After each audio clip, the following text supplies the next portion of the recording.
Hey, this is CJ Miller. Hey, I don't know if I could be seen or not. I can't see myself.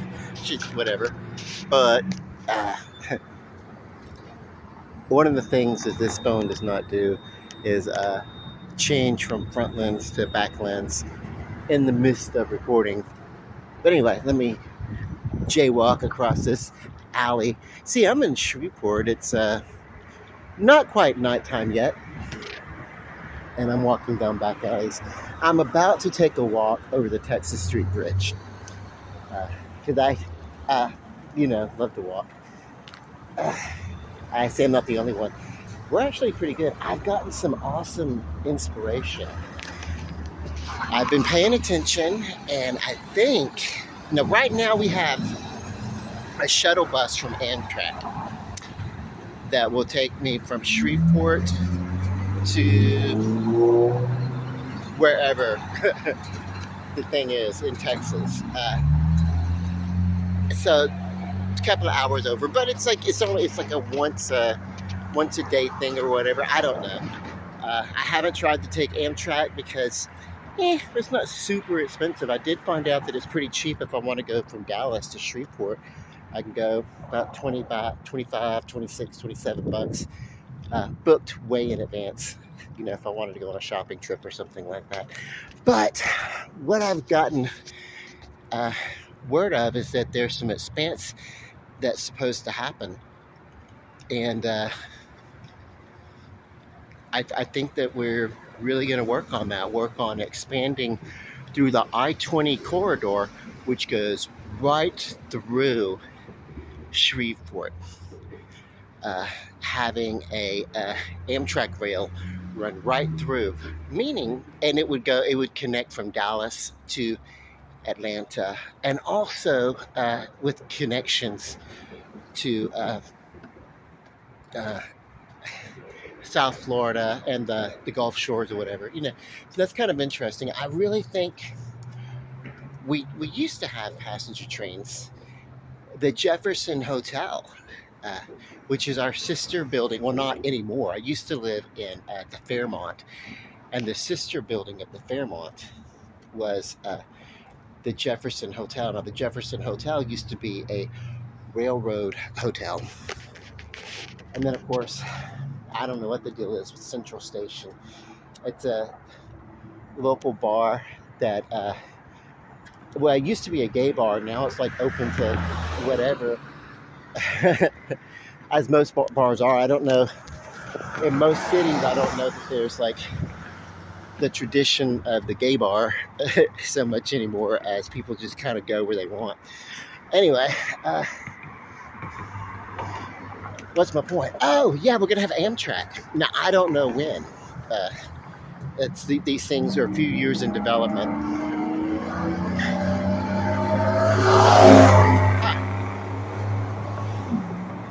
But that would just be totally cool. The reason why is because, I've never traveled by train, but I've traveled by bus, Greyhound. As a matter of fact, I'm taking a trip, and in a couple of weeks, I'm going to Kansas City, Missouri, and it's not exactly comfortable. I think they've made strides in their coaches, the coach, what they call it, but I think they've made strides to make it a little bit more comfortable for passengers, a little bit more room. I don't know. We'll know about that in a couple of weeks. I sure will be giving a critique of the old gray dog and comparing it to how travel used to be by bus. Is it any different? Probably not. Okay, so anyway, I know that it's affordable.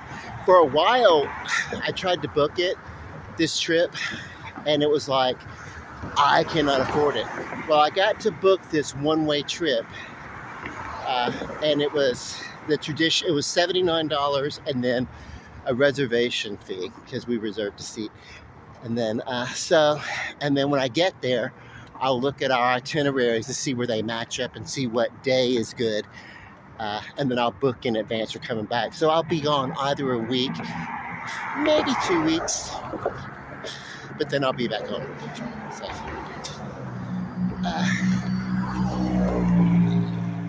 Okay, so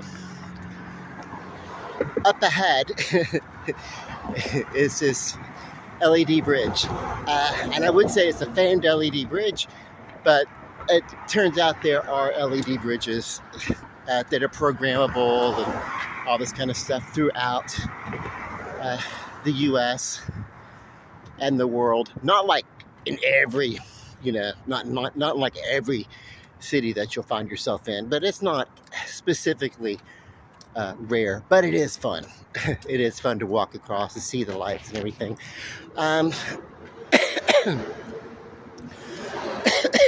If you go online and you look up the Shreveport Neon Bridge from the early 1990s moving forward, well, they sure did try. But it was such a thing that they just really, it was after the novelty wore off, like after that first night, people were like, okay, well, okay. Because there was no like pattern. It was just like randomly bent things. And apparently, I don't know, people would give some lore. Hey, it's like you're going through like the throat of a steer or something. And I guess if you came off the other side of the bridge, it was like coming out of his ass or something. I don't know. I was like, I don't know. It didn't look anything like that to me. That was just something people said. And then gradually, and by gradually, I mean within a few years, it was in disrepair. But I like this. I like this. I like the Neon Bridge too, but it just wasn't nearly as eye-catching. This is cool. It's kind of neat. So my destination, by the way, if you're following me, I'm just going over to this boardwalk. Oh no. I think I'm going behind me. This is the boardwalk. I am so like, when I'll tell you, I used to be a cosmetologist, and when I was in cosmetology school, I'm traditionally left-handed, but I cut right-handed. But still, for some reason, they would always try to get me, hey, look in the mirror, watch what you're doing in the mirror, you're left-handed. I'm like, no, whatever. I'm also, because some of what I do is left-handed, I write left-handed. Just about everything else I do is ambidextrous. And then some things I do are right-handed, but I write like what my written hand is by left hand. So it's so weird. But there's a certain dyslexia that I have. And I think we just witnessed that when I turned around. I'm looking dead ahead at our boardwalk over in Bossier City, and I turned around and tried to capture it. And I think it has a lot to do with the fact that I'm usually recording front facing, and it's because this camera does not like switch around. And I'm basically going because there's not a lot of activity. It is a Valentine's Day, so people are probably just out having a great time, but I'm basically going to the dollar store. The Family Dollar by my house, not my favorite store. I try to give them some slack, and I know it's hard to keep good employees and stuff, but some of this stuff is not really their fault. The fault of the employees. Some of it is like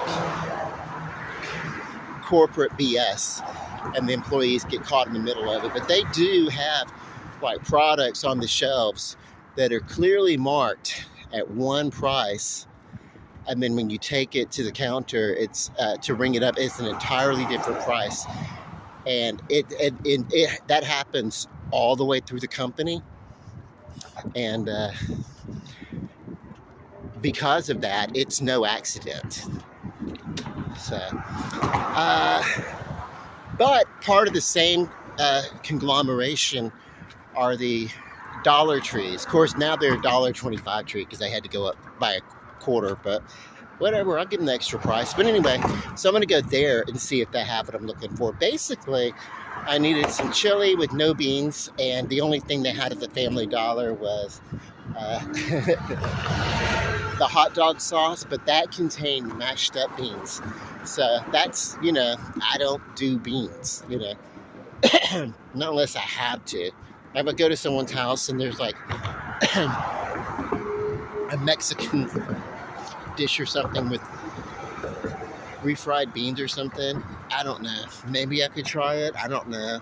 Hummus is all right. I can do hummus, which is the primary ingredient is chickpeas smashed up, or gorgonzola bean. No, what's the name of it?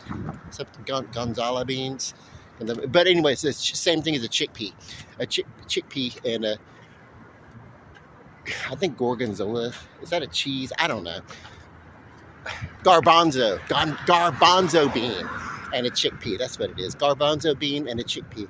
They're basically the same thing. So anyway, there's a little activity. All the stores are going to close anyway in about an hour or so, because I think they pretty much close by 8. Some of them stay up until 9.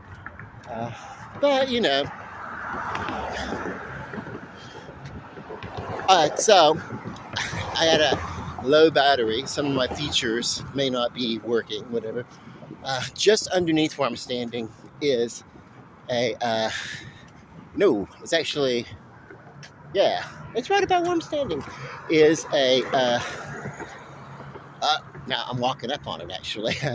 It's on the other side of the bridge. If I look down, I'd be able to see the Family Dollar that I'm going to. This is the Regal Cinema is over there. There's nothing coming out that I want to see except, until the 17th. I want to go see Ant-Man and the Wasp. I know that everybody's like, hey, they're really great with the Marvel Universe and the multiverse and everything, and DC's kind of late on that. But really, no, I think DC did that way first in comic book lore. And in the 80s, 1985, 86, the Crisis on Infinite Earths, I was definitely collected most of the comic books in their original form by then. Didn't know what I had, lost them, moved around a lot. And also as an adult, a young adult, I did not make good decisions. And when I wasn't around, it wasn't a pertinent decision to save. Like, it wasn't a priority for other people, the comic books that I had. So today, we'd all be rich. But anyway, well, not really. I wonder what original printings of some of the Crisis on Infinite Earths would be if they were in like really awesome condition, because I'm the kind, I'll read a comic book like once, keep them in the cellophane, and never really take them out again, and hardly ever allow anybody else to do that. Anyway,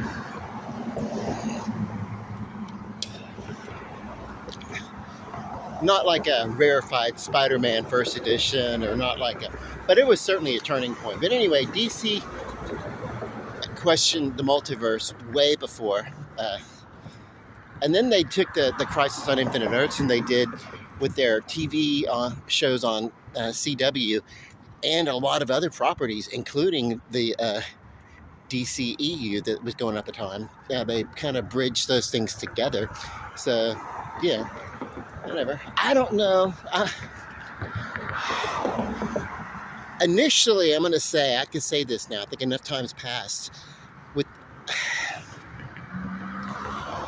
the DCEU was supposed to start with Green Lantern, the Green Lantern movie with Ryan Reynolds, and then they threw that out. They did the movie, and then they went back to the drawing board and scratched it because the CGI was cartoonish. He looked like a little man's head floating around on a cartoon with some of the, it looked a little too cartoonish. That's the one thing with DCEU. Sometimes in the early on, they've looked a little cartoonish, whereas there was some great realism with Man of Steel.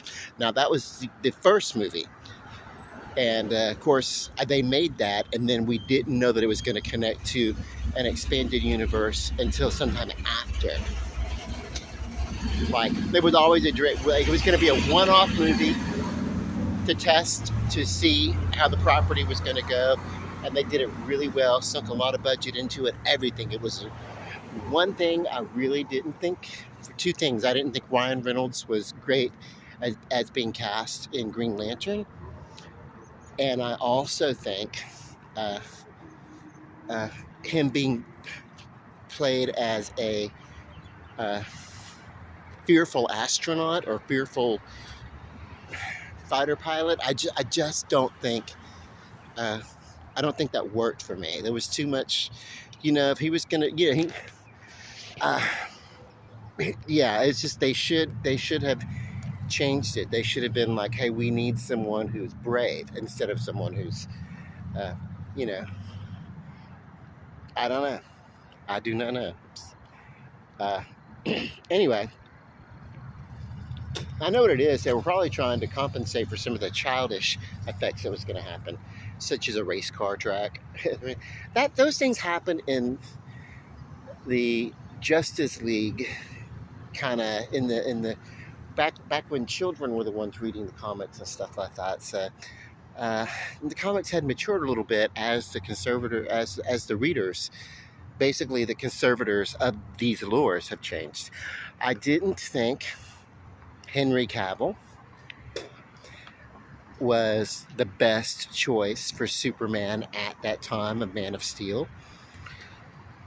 I don't know, Man of Steel with the beard, and initially, and whatever, I don't know. That's like,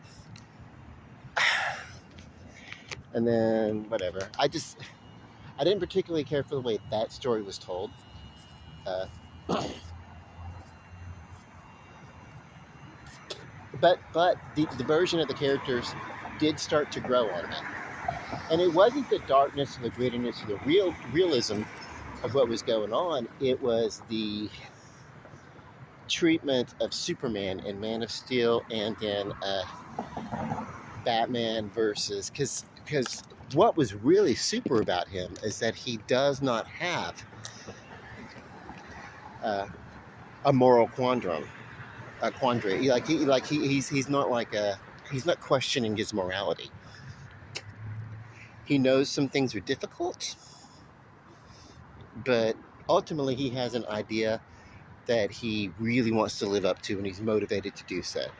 And that's where they kind of went wrong with him in that Man of Steel. But they did establish, and they did start telling a version of, but that whole, like, let me go, just to even consider killing Batman, that's not something that would have happened. And that fight, the stunts were great, but the dialogue during the fight was stupid as hell.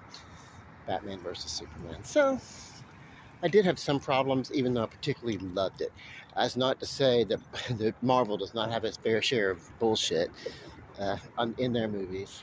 I'm just not invested enough. Hey, check out those stars, man. It's awesome. Actually, one is the top of a tower and one is a star, but they look like stars anyway. No. That's not a tower. I thought that was a tower top of a building. No, that's actually two different stars. I don't know. Let me focus my little eyeballs.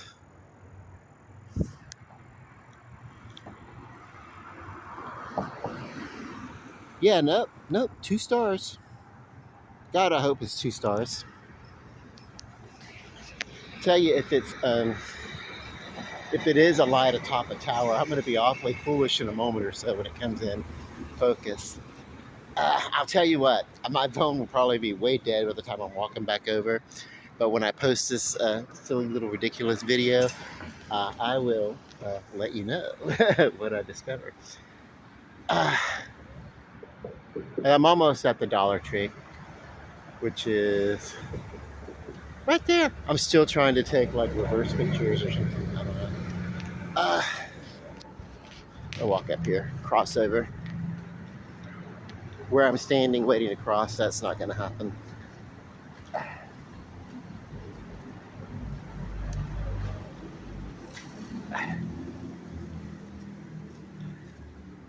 Haha. I know. why there's not many people on the boardwalk, because they're all going to some Valentine's Day thing at Margaritaville. Margaritaville has a good buffet. Yeah, I will say that. Some buffets are kind of like, whatever, take or leave it. But Margaritaville's got a good buffet, and they got a kick-ass breakfast. I forgot about that. Oh my God, I need to go there for breakfast one day. You will have like, hell yeah. You know what? That's what's coming up. A good old breakfast. Not tonight, but Margaritaville. What am I doing there? Go to Margaritaville for breakfast. Would I walk all the way across here? Yes. Okay. I'm about to walk into the Dollar Tree. I love you all. Love and light. Peace. Good night.